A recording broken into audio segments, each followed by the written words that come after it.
bien. Mais dis donc, on a un nouveau fond de teint. Ah non, pas du tout, c'est naturel. Naturel, dis donc, ça sent un peu le bronzage, ça. Hein. C'est vrai que le soleil du sud, ça un petit peu aidé à prendre des couleurs sur les bras, sur les jambes, enfin, c'est fabuleux. Je ne connaissais pas, mais je crois que je suis devenue fan. On s'en fiche de ma vie parce que de toute manière, je vais pas vous raconter pour l'instant mes lectures de vacances puisque j'y suis encore. Mais je vous promets que c'est dans la prochaine vidéo qui arrivera vu que après je vais forcément vous parler de mes lectures pendant mes vacances. Mais le sujet de cette vidéo c'est mes lectures du coup qui se sont passées juste avant et il se trouve que par un hasard total de la vie je suis tombée sur un genre de livre, mais je l'ai pas fait exprès, hein, alors là je vous jure. Le roman épistolaire et c'est du coup je me suis dit bah tiens ça serait une bonne idée de faire un thème de vidéo. Pour regrouper en fait 3 lectures parce que je vais pas vous faire une vidéo sur le roman épistolaire en règle générale parce que je ne suis pas qualifiée pour, ce qui est dommage d'ailleurs j'aurais bien aimé mais je le suis pas, hein, je suis honnête avec vous. Mais c'est parce que j'ai envie de vous parler de ce genre que j'adore parce que c'est de la lecture finalement rapide et c'est tout aussi goûteux, tout aussi goulayant qu'un roman de tout ce qu'il y a de plus classique quoi. Un roman épistolaire c'est donc un roman épistolaire dit de lettres, c'est-à-dire que c'est des lettres, donc des personnages qui vont s'envoyer des lettres à un destinataire et parfois à un autre avec du coup 2 versions différentes, donc on va en savoir plus sur le personnage, vous voyez. Et je vais juste citer 2 livres pour moi conseils de romans épistolaires, alors il y en a d'autres, je sais, il y en a d'autres, j'en ai lu d'autres, mais pour moi c'est les gros de mes classiques à moi, parce qu'on n'a pas forcément la même culture, vous voyez. Le premier c'est Inconnu à cette adresse, c'est les lettres entre un juif qui a dû partir aux États-Unis et un allemand, ils étaient amis à ce moment-là, il y a la Seconde Guerre mondiale qui est arrivée, vous connaissez le contexte. Je vous invite à lire, il est pas énorme, en plus d'ailleurs c'est un livre souvent qu'on lit à l'école, pour ma part j'avais lu en 5ème et quelle claque. Et l'autre que je n'arrive pas à mettre la main dessus, pourtant je l'adore, c'est Les lésions dangereuses de Laclos, je crois qu'il s'appelle Choderlos, c'est un prénom qu'on ne donne plus souvent, mais peut-être qu'il reviendra à la mode, on ne sait pas. Et ça se passe à une époque bien sympa où vous savez à Paris il y avait des salons tenus par des femmes et qui invitaient des gens de lettres etc. Il y a un côté un peu chevaleresque, il y a des jeunes filles très innocentes à qui on va apprendre la vie. Et puis des gars, des donjons quoi en fait, très carrément, hein. Puis tout un jeu comme ça de sentiments, de manière tout ce qui est roman épistolaire, enfin sans faire de généralité, mais souvent c'est parce que le thème central c'est l'amour, alors pas pour Inconnu à cette adresse, mais l'amitié est une forme d'amour, hein, vous savez. Hein. Mais voilà, c'est ce que j'aime comme ambiance avec des personnages qui sont double jeu, et c'est des deux livres en tout cas, 2 livres sur ma main, hein, donc ça fait 4 noms mais vous voyez pas double, hein. 2 livres que je vous conseille mais fort, voilà. Et l'élocution aujourd'hui c'est pas ça, hein. Ouais j'avais remarqué, le soleil m'a trop tapé sur la tête, oh ta gueule avec ton bronzage. Le tout premier livre que j'ai envie de vous parler, parce que je le fais par ordre chronologique de lecture, c'est celui-ci.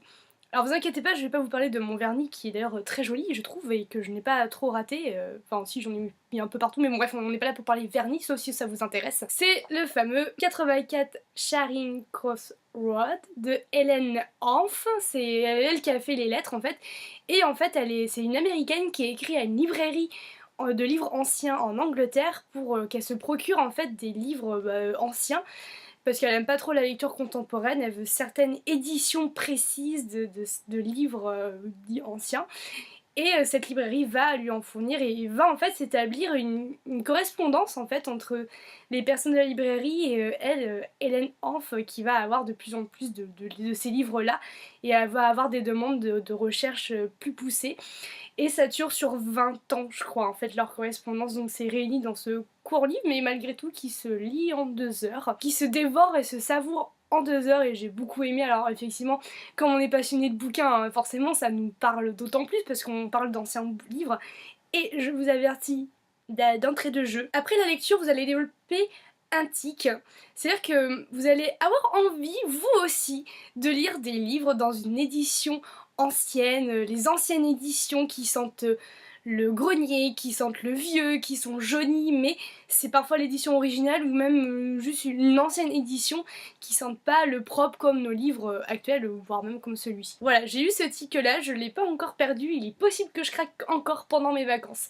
Et c'est tout un paramètre là que je n'ai pas encore le contrôle dessus. Avant de finir sur ce livre, parce que en gros je vous ai complètement résumé l'histoire et que j'ai beaucoup aimé cette correspondance, je voudrais remercier l'amie qui me l'a offert, elle s'appelle Elodie et un grand big up up à elle. Ensuite je suis allée faire un tour à Cultura, me demandez pas pourquoi, enfin si c'était pour un truc qui n'a rien à voir avec les livres, mais on passe par les livres, enfin moi en tout cas je suis passée obligatoirement par les livres, hein, c'est normal, c'est comme ça m'attire.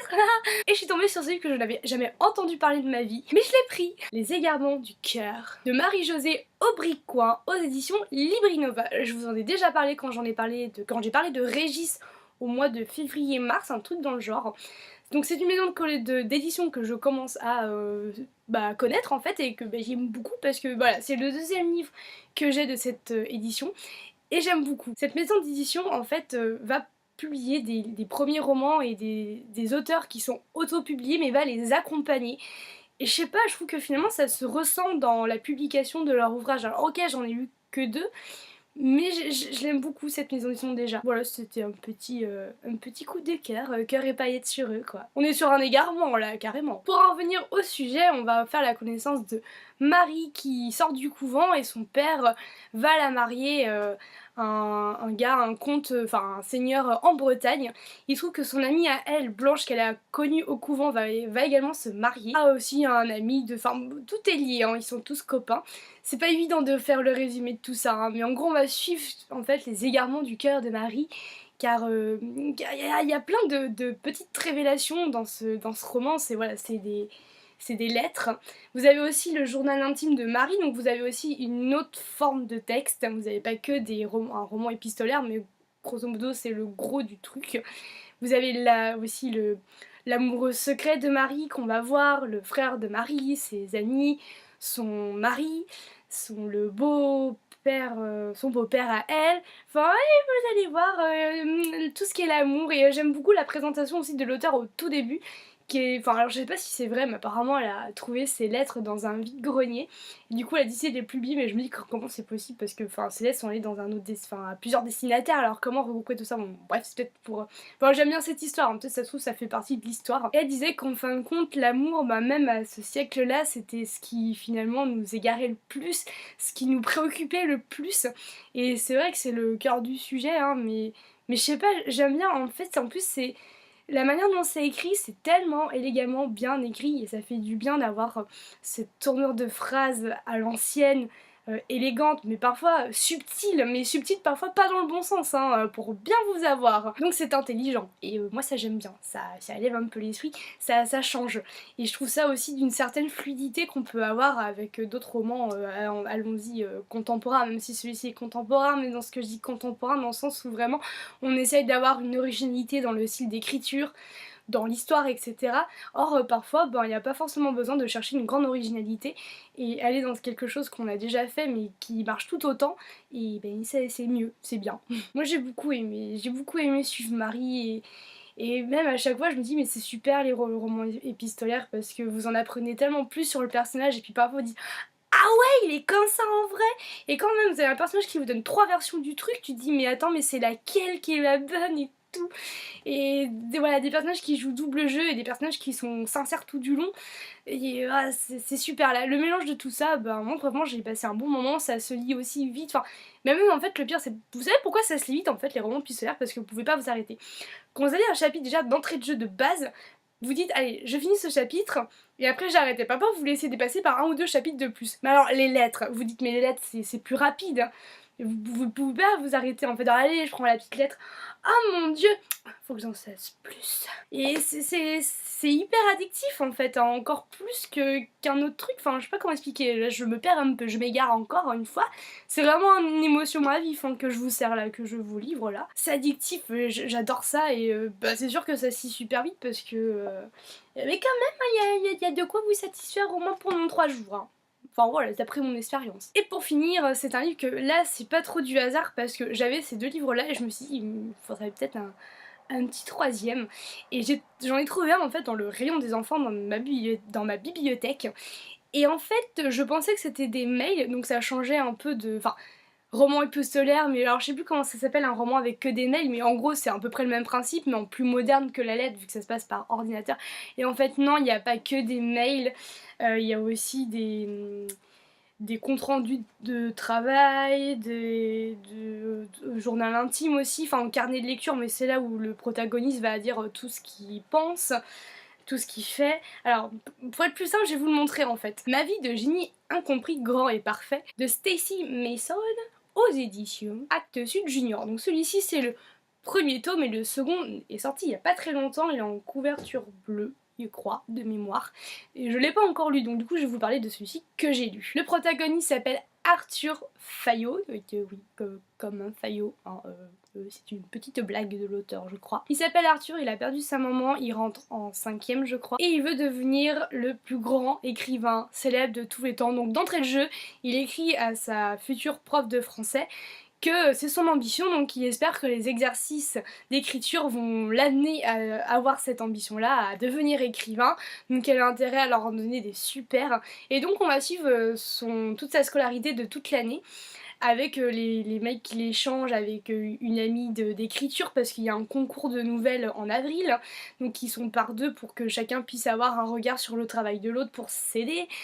Il a un ennemi qui s'appelle Robbie, et il va devoir l'aider à faire ses devoirs, c'est obligé par la prof de français, avec des comptes rendus de ses devoirs, et finalement ils sont peut-être pas si ennemis que ça après tout. C'est bourré d'humour et c'est bourré d'écriture aussi, et c'est intéressant de voir ça d'un point de vue d'un collégien. Arthur Fayot, du fait qu'il ait perdu sa mère, on pourrait croire que c'est un personnage qui fait pitié, qui est larmoyant, et en fait pas du tout, il est même plutôt impertinent, voire insolent, voire vous avez envie de lui foutre des baffes.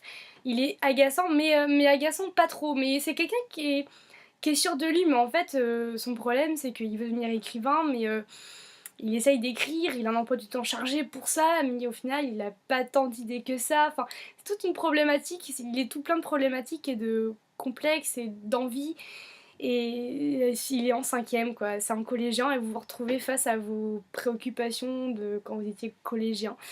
Et ça j'ai plutôt aimé, enfin je trouve que c'est bien rendu, on rentre pas non plus sur des sujets très profonds, c'est sur l'amitié, l'écriture, le collège, tout ça. Et on a un personnage qui à la fois est là, et il est vraiment présent, et il pourrait vraiment être agaçant, mais en fait, ben non, enfin je sais pas pourquoi, j'ai quand même réussi à m'attacher. Enfin, je pense que c'était une certaine prise de risque de l'auteur, mais il est agachant. Hein, c'est agaçant, attachant, hein, vous avez compris. Quel jeu de mots, magnifique, Anaël, magnifique. En fait, je suis un peu en train de tricher parce que je l'ai quand même lu pendant mes vacances, du coup je vous en reparlerai pas dans ma prochaine vidéo, ça sert à rien. Mais c'était pour vous montrer aussi un peu que ça se lit vite, hein. C'est des petits textes à chaque fois. Vous avez les travaux que demande la prof, vous avez les rendus quand par exemple elle leur demande de faire un poème. Vous avez le poème d'Arthur, parfois le poème de Robbie, vous avez le début d'histoire de sa copine, il fait aussi du théâtre, donc vous avez... il doit mettre une émotion sur chaque acte de Roméo et Juliette parce qu'il joue Roméo pour comprendre son personnage, donc vous l'avez aussi. Ce qu'il confie dans son carnet de lecture parce que du coup il en prend pour, enfin comme pour un journal intime alors que c'est pour dire ce qu'il a lu, ce qu'il en a pensé. Donc vous avez ses pensées tout au cours de l'année. Pareil, ça se limite, c'est frais, c'est drôle, c'est sympa, ça se lit bien. Voilà, c'est des lectures du coup épistolaires, mail, ou format on va dire hybride ou autre forme de texte qu'un texte classique de roman. Mais c'est pas pour autant que ce ne sont pas des romans, hein, ce n'est pas ce que je suis en train de dire. Attention, attention. Si vous avez envie de discuter sur le sujet, n'hésitez pas, tout en bas, il n'y a pas de souci, ça me fera beaucoup plaisir. Sachez que si je réponds pas effectivement tout de suite, c'est parce que mes vacances ne sont pas encore finies, donc du coup je n'ai pas toujours accès à internet, hein, ce magnifique internet. Et comme j'ai fait un petit saut par chez moi, et parce que là vous êtes dans le décor naturel en fait des rats de bibliothèque de tout début, hein, mais comme j'ai un peu changé d'endroit, là c'est mes parents. Et donc je suis revenue chez moi et j'ai constaté que j'avais pas d'électricité, alors j'espère que ça va être réglé quand même quand je serai revenue. Donc bon, mais n'hésitez pas en tout cas à parler avec moi du roman épistolaire si vous en avez d'autres que vous avez lus, que vous avez beaucoup aimé. Moi je suis carrément preneuse pour avoir d'autres titres de romans, et si ça se trouve, j'ai pas tout parlé de tout ce que j'ai lu, mais si ça se trouve on a sûrement lu les mêmes choses et peut-être les mêmes impressions, ou pas, ce qui fait des débats, et ça c'est sympa. Je vous souhaite à tous de très bonnes lectures, peut-être encore de bonnes vacances, ou peut-être une prochaine bonne rentrée. Pardon, je suis désolée de parler de la rentrée maintenant, mais en tout cas je vous souhaite que du bon, que des bonnes lectures, et je vous dis à très bientôt. Bisous.